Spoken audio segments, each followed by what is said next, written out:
ওই জিনিসটা কি যেটা পাইলে জমিন পাওয়া যায়? ওই জিনিসটা কি যেটা পাইলে রিজিক পাওয়া যায়? ওই জিনিসটা কি যেটা পাইলে ইজ্জত পাওয়া যায়? ওই জিনিসটা কি যেটা পাইলে সম্মান পাওয়া যায়? বলে ওই জিনিসটাই তো আল্লাহ। যে আল্লাহকে নিজের বানায় নিছে, গোটা দুনিয়া তার হয়ে গেছে। যে আল্লাহকে নিজের বানায় নিছে, আসমান তার হয়ে গেছে। যে আল্লাহকে নিজের বানায় নিছে, জমিন তার হয়ে গেছে। যে আল্লাহকে নিজের বানায় নিছে, দুনিয়া তার হয়ে গেছে। যে আল্লাহকে নিজের বানায় নিছে, জান্নাত তার হয়ে গেছে। আর কি লাগে?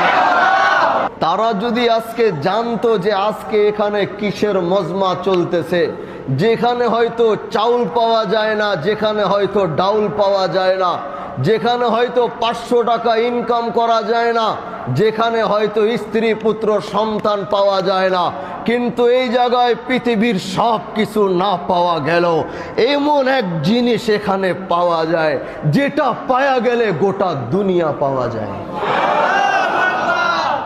এমন এক জিনিস এখানে পাওয়া যায়। বলে ওই জিনিসটা কি যেটা পাইলে আসমান পাওয়া যায়? ওই জিনিসটা কি যেটা পাইলে জমিন পাওয়া যায়? ওই জিনিসটা কি যেটা পাইলে রিজিক পাওয়া যায়? ওই জিনিসটা কি যেটা পাইলে ইজ্জত পাওয়া যায়? ওই জিনিসটা কি যেটা পাইলে সম্মান পাওয়া যায়? বলে ওই জিনিসটাই তো আল্লাহ। যে আল্লাহকে নিজের বানায় নিছে, গোটা দুনিয়া তার হয়ে গেছে।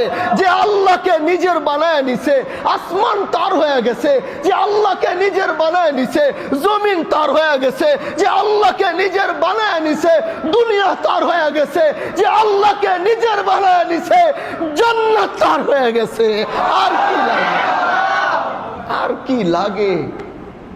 আর কি লাগে? আর কি লাগে? বলো, আর কি লাগে? যার আল্লাহ হয়ে যায় তার তো আর কিছু লাগে না, দরকার হয় না রে ভাই। তুমি যেই দোকানের শাটার রিজিকের তালাশে বসছো, তুমি যদি জানতা তো ওইটা বন্ধ করে এখানে বসতা, কারণ তুমি জানো এখানে বসলে ওখানে বাড়বে।